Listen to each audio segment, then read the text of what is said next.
HB, how are you doing, brother? Oh, well enough, well enough. Spent most of the day just kind of wasting it away, but yeah, I'm well enough. Oh, nice. Have you had lots of work lately? You were looking for other work last time I think we talked, weren't you? Yeah, still looking. Still looking. Oh, fair. Are you still working at McDonald's? Yep. So you're just looking for a change, eh? Yeah, looking for something better. What kind of work you looking for? Are you looking for sort of the same kind of thing or something different? Something different, preferably. I looked at a couple Yeah, film jobs, but fair. I'm also looking for something a little more. My family wants me to get a job in the mail service, which is nice, I guess, on the one hand, having literal federal protection for your job, so there's that. Oh man, yeah. I'd be jumping all over a poster. I didn't, it's easy to say. I wouldn't probably when I was younger, but older and more experienced. And the reason I wouldn't have because I was younger is because it'd be like, oh, I don't want to be a postal worker. Not even really a good reason, but now in retrospect, oh man, Well, they it's have so weird. pensions. They have Exactly. pensions, so. Yeah. So is that a legit option for you? Yeah, yeah. Apparently, my dad has a friend there. I don't know. So, Oh man, I'm sending you good luck. I hope you get that. That would be, or that, or something else that you like. That could be, ooh, that could set you up for a long time. no, the camera's too high. Yeah, yeah. Stable job over the rest of my life. That sounds nice. And give you freedom, then you're not worrying about money and you've got more freedom to do the stuff you love. Also, like as a job, it technically basically just exists everywhere. Hmm. Fair enough. Oh, well, good luck, man. I really hope you get something like that. I looked at chapter 7 and I spent all of my time there, and I'll go back and look at Mhm. 6. I put 6 by the two versions of 6 that I had side by side, just to sort of start to see what some of the changes were, but I thought I really want to get into 7 and see this. Um, so are you cool if I just do the usual, kind of Yeah, just go that's through fine. and give you Balak, get feedback? out of here. Sorry, new dog. No problem. So the general note that I have is I think this is on the action level an extremely strong chapter. I like that we're seeing, like, I was really excited when Ramona and Matthias, like, they're face to face. I was like, whoa, I did not see that coming at all. So like the fact that he's suddenly at the door, I was like, whoa. And that moment, I want to talk about that moment when he appears at the door a little bit later, because Yeah, this I feel is a chapter, and don't worry about all the red, don't worry about anything as a negative. I see this all as a positive. I feel like you are so close to making this one of the best chapters you've ever written, and it's really just one dominant note, and then I'll just give you a few examples of what I mean. And with a couple of tweaks, they're fairly big tweaks, but they're not beyond you. I don't see it taking a long time. So there was 3 points sort of in general that I'm looking at: the level of action, the level of character development, and how this chapter is pushing the story forward. The action is the thing I'm least concerned about. I think you've got a really good grasp. I love her. She's very alive. The way she's sort of processing what she's going yeah. through, the way she deals with The Matthias, that whole scene getting the away main from him. change I wanted for this chapter, because in the original one she goes into the hospital, she breaks in, and she goes searching for Matthias. That was Hmm. okay from a certain perspective, but it's not really realistic for your character who just got to, like, it's not a realistic thing that someone might be able to pull off. I'm with you. I think I like this better. I didn't mind the other take, but I do like that he comes to her kind of thing. So Yep. so generally speaking, what you're going to hear me say is just sort of elaborating on this one idea, which is everything that I'm seeing in this chapter is very much on the outside of the characters, and what I'm looking for is more on the inside of them. And what I mean is, and we've sort of talked about this before, but right now, what I'm seeing is Ramona responding, but I'm not seeing her. And again, I don't want to write your story for you, so don't assume that That's fine. Don't worry. I'm that kind of thing.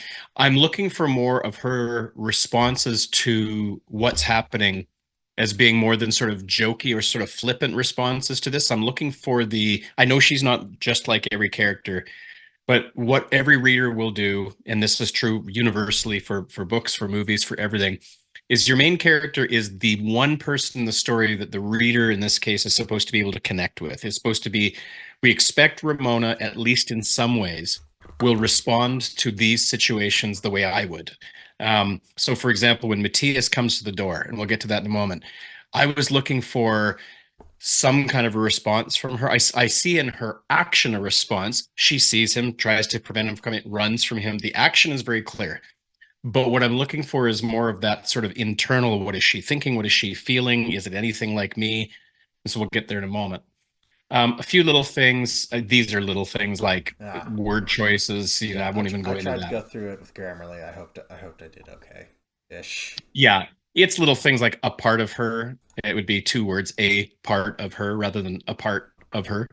Um, the Denny's. So the first thing, the first big note I have here is that we have a page, roughly, description of her having breakfast, which felt like a great commercial for Denny's, but I wasn't, but I wasn't sure. It didn't like it. It was describing her just eating the food, and I get what you're doing there. You're showing how hungry she is. Here's a suggestion. I'll just cut right to the chase with this.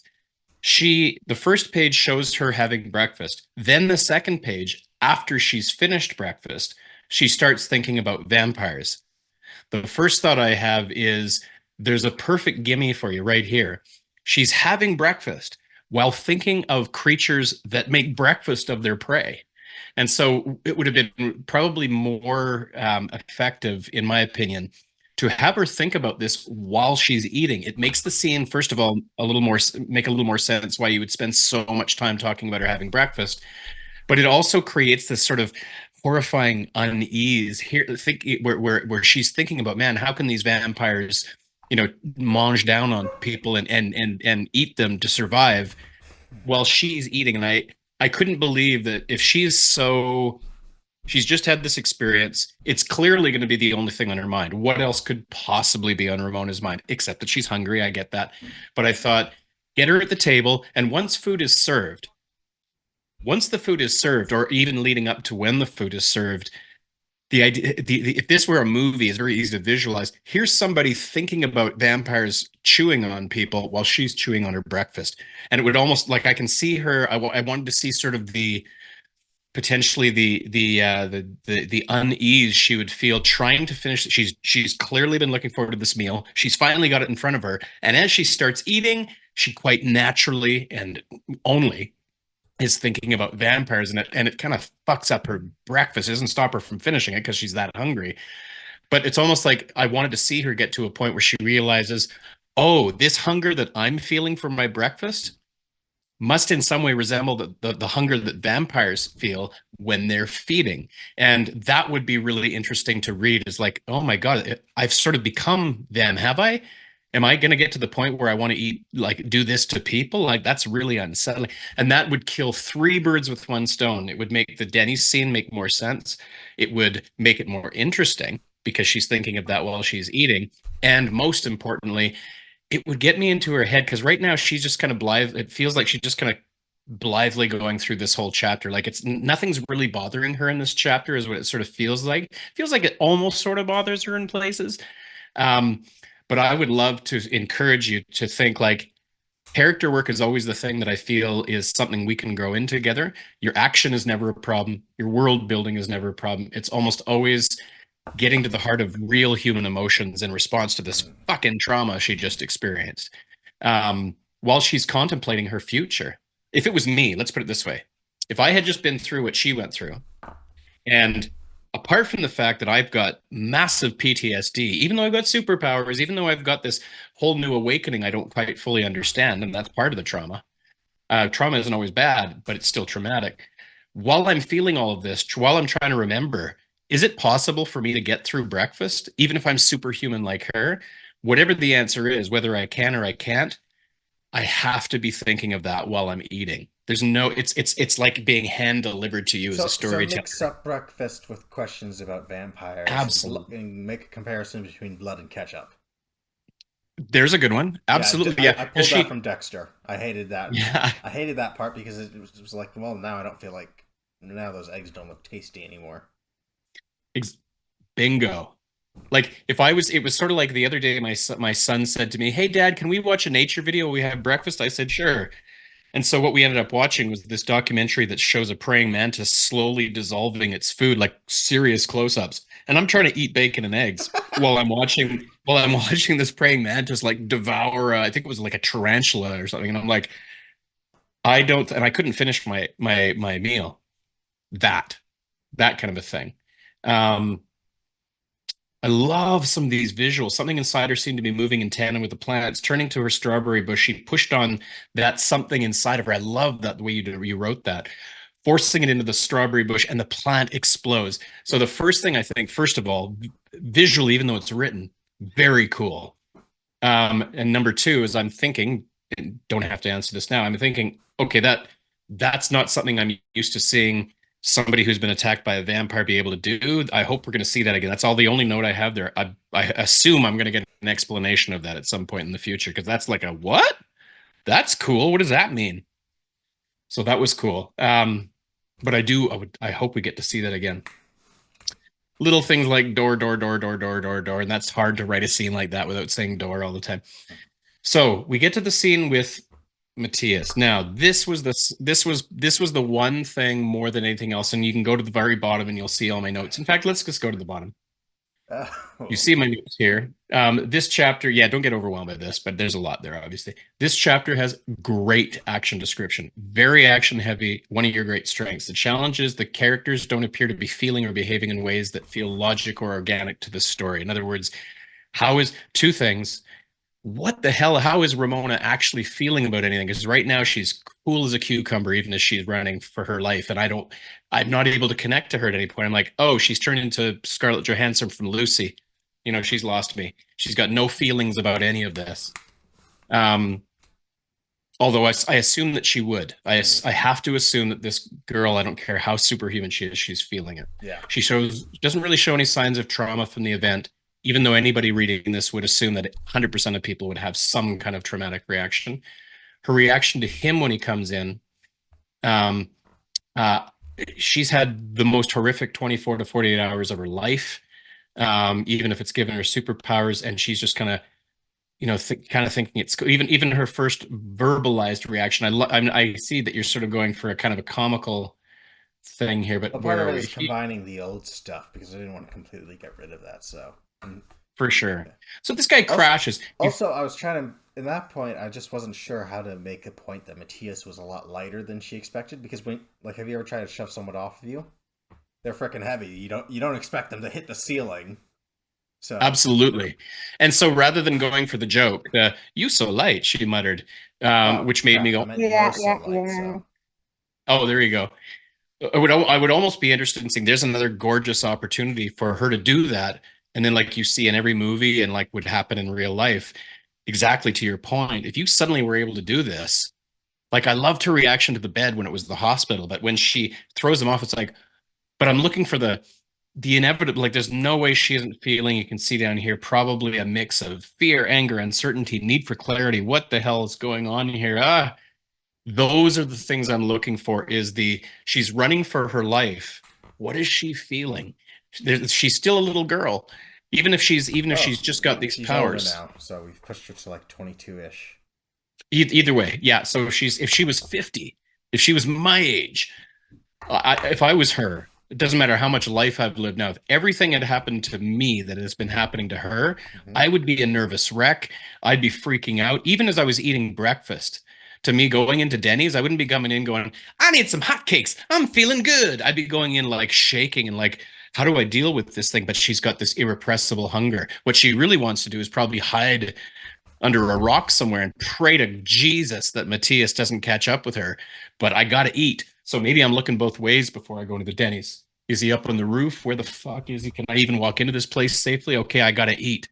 She's as hungry as a vampire would be for blood, and I want to see that. Then when he shows up, she opened the door, came face to face with Matthias.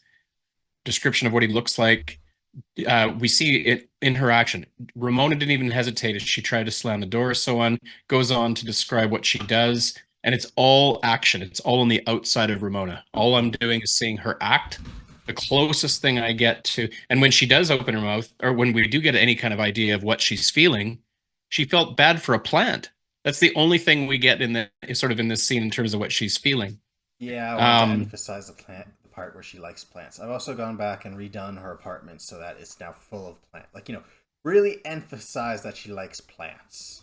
as a character And trait. oh my God, like if you were to have her come into the house, let me go back here again. I love that. Run with it. Okay, so hang on. Like she's the person who says don't step on the grass because she doesn't want you to mess with the plants. But then she'll never take care of the yard beyond like feeding it a mountain of Hmm. fertilizer.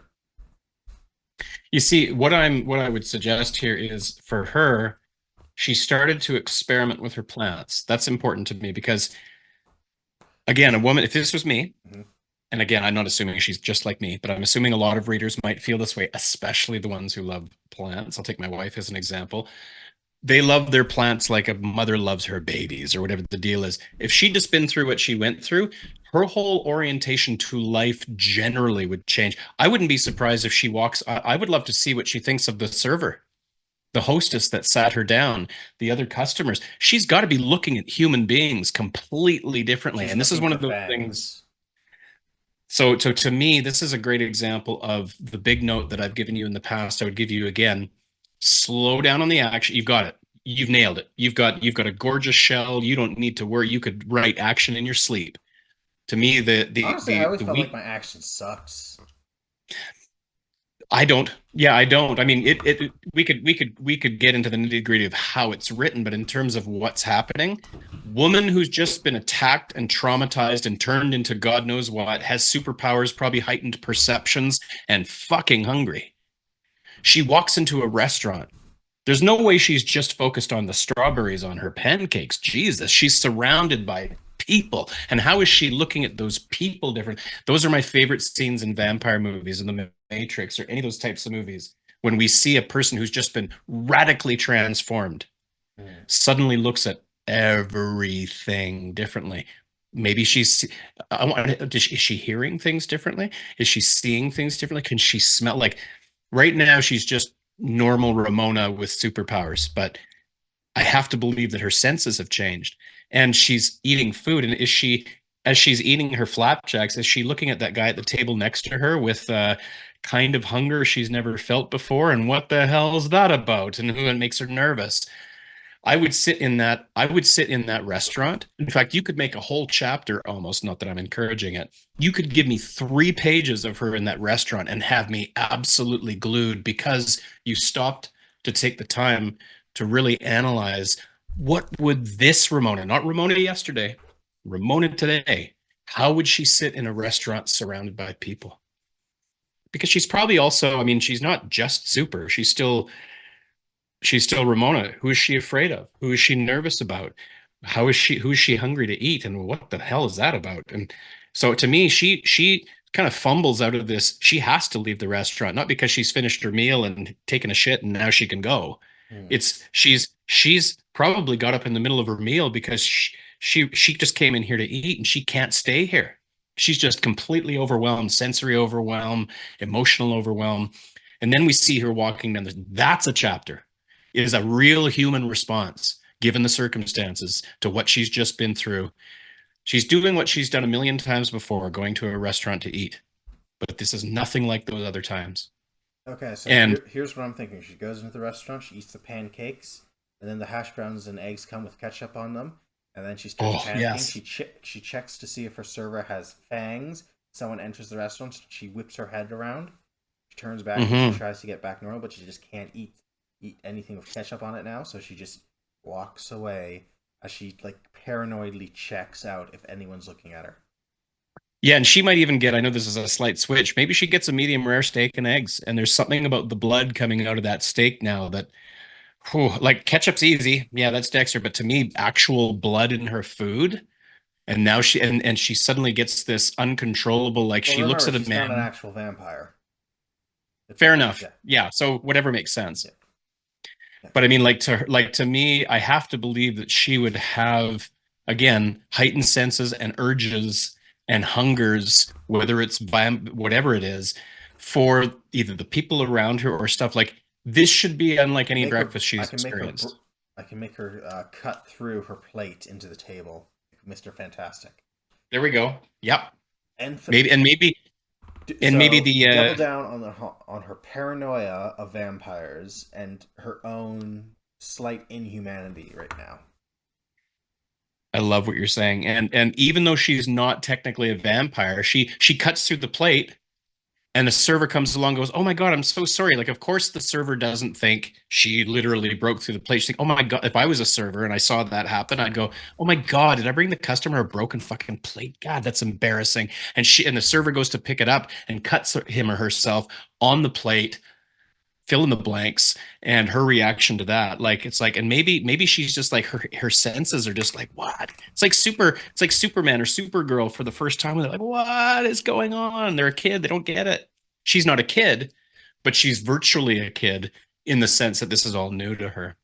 Also, So maybe now yes. that I think about it, maybe I should end the scene with her getting hit by a car. Like end the Oh, that would chapter. be wicked. Oh my God, if she runs out of the restaurant or just Well, walks out, staggers out and she mindlessly walks into traffic, I'm into that. I wasn't thinking of that. I was thinking of like the end of the chapter. But yeah, Sure. she gets hit by a car and she walks away from it like only The mildly car is hurt. damaged. Yeah, Well, no, that doesn't actually happen. That wouldn't actually happen even if she was a vampire. You know, they're squishy. fair. No, I'm just thinking if she were, again, these, the more about the Yeah. powers. I'm just thinking if she walked and she didn't get knocked over, she just literally depends on how strong she is. Anything like that, though. Anything that, because what I'm looking for is two things. I'm looking for her to behave in ways that make sense of the fact that this is a person who just had a traumatic experience and a person who now has these powers as a result. Then when Matthias comes, why does he come, by the way? I was never clear in this scene. I see that he says, "Oh, good, the transformation is complete." I didn't He understand. still thinks she's his vampire queen. So it's Okay, kind of okay, just a continuation of the graveyard scene where he's like low key obsessed with her. gotcha. Okay, that works. Like, it could be better if he goes, "Ah, the transformation worked," and instead of forcing himself into the room, he thinks he can just. It might be more interesting to see. First of all, I'm dying to see her reaction. Like that moment, I assumed it was coming. She opens the door and faces Matthias, and I'm like, "Oh, this is gonna be good." And nothing happens. She just runs, and I'm like, "Oh, come on! What's her reaction to seeing him on the inside?" Hmm. That would be the thing I would dial up. And then the plant, like, but coming home to her plants, I have to believe that not only would she be relating to humans in the restaurant differently and on the street. This is a girl whose whole life has changed, but I believe she would come home and there's the plants are so great because it affords you an opportunity to show her like these plants are completely vulnerable, delicate, like, and especially if he comes in and Oh hell starts, no! To be clear, Ramona is the type of character. If you dump her in the forest, she is now the most dangerous creature in that forest because yeah, literally every single plant will kill you before it lets. She can now use every single plant as an extension of her. She can use the fair. mycelium network to kill you from anywhere in that forest. So because she's at the beginning of that journey, like evolved, several days down the road, poison ivy style, I get that. But in the beginning, this is the fun of creating a character. This is to me, this is the low hanging fruit. Right. The fun of creating a character who has just come into their powers is there's always, always, always that initial awkward stage of not fully comprehending what she now has, and she'd be focused only on the negative, the trauma of what, and starts to discover all these things she's capable of. It's this great opportunity to really, like, this is the chapter that pulls the audience in or that loses them forever, because if she doesn't respond in those ways that normal people probably would if they were in her shoes, Mm-hmm.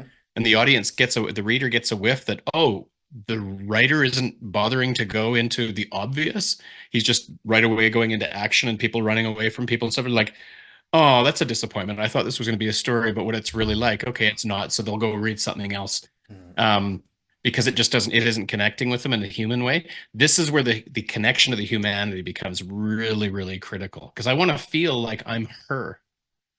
That's the role of the protagonist, is to pull the audience into the story. She doesn't behave like normal people would. I don't buy her. I don't believe in her. I'm going to pick a different book. Um, I love this where he turns into the bat. Like there was only one thing in there that I felt was it grew longer and leathery as first spread up and down his arm, his fingers outstretched until they cover half the door frame. I thought, oh, I didn't get that he was turning into a bat necessarily. It was like, oh, what? What's happening to him? And then he has a bat head.